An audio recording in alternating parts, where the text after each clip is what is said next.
The Bone Wars took place in the late 19th century when the two famed paleontologists, Edward Drinker Cope and Nathaniel Charles Marsh, competed against each other in an attempt to best the other in paleontology by discovering more fossils, naming more species, and publishing more papers. The Bone Wars dominated science for 2 decades and made popular news headlines. The conflict of the Bone Wars harmed the reputation of paleontology and damaged many fossils that could have been very important to science. On the other hand, the conflict between Cope and Marsh made them ambitious to discover new creatures, resulting in over 100 dinosaur discoveries and providing evidence to Darwin's theory of evolution. In the 1800s, it was a common belief that animals are created by an all-perfect God, and it was impossible that he would allow his creatures to become extinct. Charles Darwin explained life as a parade of mutations, evolving through a process he called natural selection. Victorian England was shaken by Darwin's contradiction with the commonly held belief of the biblical teaching of the version of creation. The first fully articulated dinosaurs came to light in 1878, when coal miners working 1,046 feet below the surface of Bernissart, Belgium, thought they had discovered a tree trunk full of gold.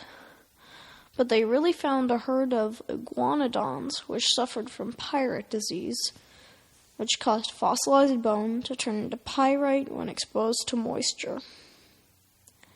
Edward Drinker Cope was born in Philadelphia on July 28, 1840, and came from a wealthy Quaker family, and his father, Alfred Cope, was a man of cultivated literary taste and did much to train his son's mind in early youth.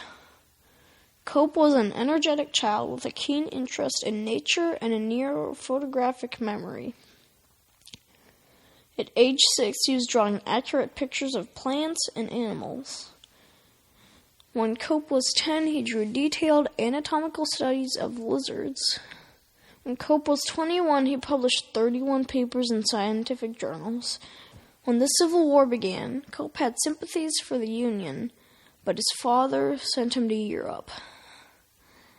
When he met Marsh in Berlin in 1863, his unconventional education made him an expert in vertebrates, both living and extinct.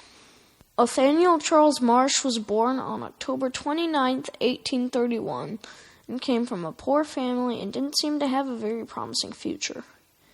At age 20, he had not even finished a high school education, and when he was 21, he received his inheritance from his mother and enrolled in Phillips Andover Academy in Andover, Massachusetts.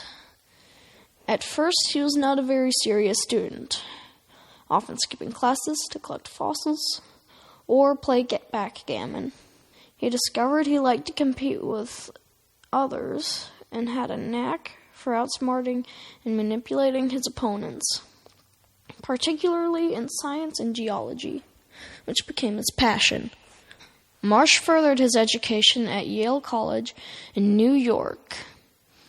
He received a small fortune after his uncle George Peabody died in 1869.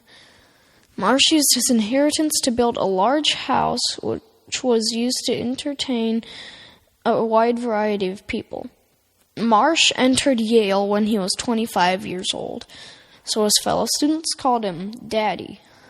Marsh was never a smart student, but a brilliant manipulator who talked his uncle, George Peabody, into bankrolling $150,000 to start a museum at Yale. At first, Cope and Marsh were friends and named dinosaurs after themselves and each other, such as the Othnielia, a smaller herbivore named for Marsh, and the Drinker Nisti, named after Cope. Both ornithopods may just be different species of Othnielia. The term ornithopods was even named after Nathaniel Charles Marsh. Cope and Marsh met because Cope's father sent him to Europe during the Civil War. Marsh and Cope collected fossils together in the East and were powerful figures in the field of paleontology. One of the things that may have caused the conflict between Marsh and Cope was when Cope put the head of the Elasmosaurus, named in 1868, on the end of its tail. Marsh noticed his error and reported it in a scientific journal. Cope took this as a personal insult and marked Marsh as his enemy. Cope even began a campaign to buy all of the copies of the journal that stated Cope's error, but Marsh kept copies of the journal. Before Cope's mistake with the Elasmosaurus, Cope moved to Haddonfield, New Jersey to collect fossils at a marl digging site. But Marsh struck a deal with Voorhees of the Jersey Marl Company to send him any interesting fossils that the company found. When Marsh returned to Yale, he found a crate full of mosasaur bones sent to him by Voorhees. It wasn't long before Cope found out about the mosasaur. He felt very betrayed by both Voorhees and Marsh. When Marsh and Cope later met in the paleontological field at Como Bluff, Wyoming, spies attempted to steal dinosaurs from the opposing camp. In fear of their opponents stealing fossils from them, they destroyed their own fossils and dig sites. For example, the Allosaurus, which is credited to Cope, was actually stolen from Marsh by one of Cope's field crews. Marsh and Cope were so focused on finding more fossils than the other that they found about 130 dinosaurs and many more animals. Edward Drinker Cope lost his fortune, was determined to beat Marsh throughout his entire life, and donated his skull to science. Cope donated his skull because back then it was believed that if someone's brain was bigger, they were smarter, so the skull expanded to make room for the brain. Cope challenged Marsh to a competition to measure each of their skulls to see who was smarter, but Marsh refused. Science was affected by the Bone Wars for several reasons. For example, Marsh and Cope kept such sloppy documentation of their work that they built and came up with incorrect ideas about them, and they gave many of the same animals different names. For instance, the Apatosaurus was found by Marsh and called Apatosaurus ajax. He later found the same skeleton 2 years later and named it Brontosaurus excelsus. The dinosaur was officially named Apatosaurus in 1903. Scientists are still sorting out the dinosaurs which had different names. In the haste to outdo each other, Marsh and Cope discovered over 130 species of fossils, and Cope named over 1,200 species of animals. Marsh discovered the first pterosaur fossils and unearthed the first Allosaurus.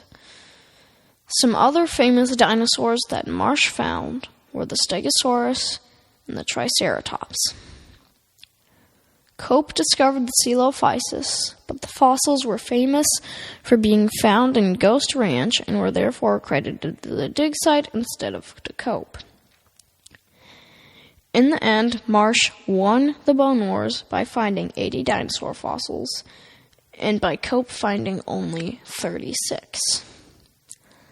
The Bone Wars provided scientific evidence for evolution, and a dinosaur museum was created.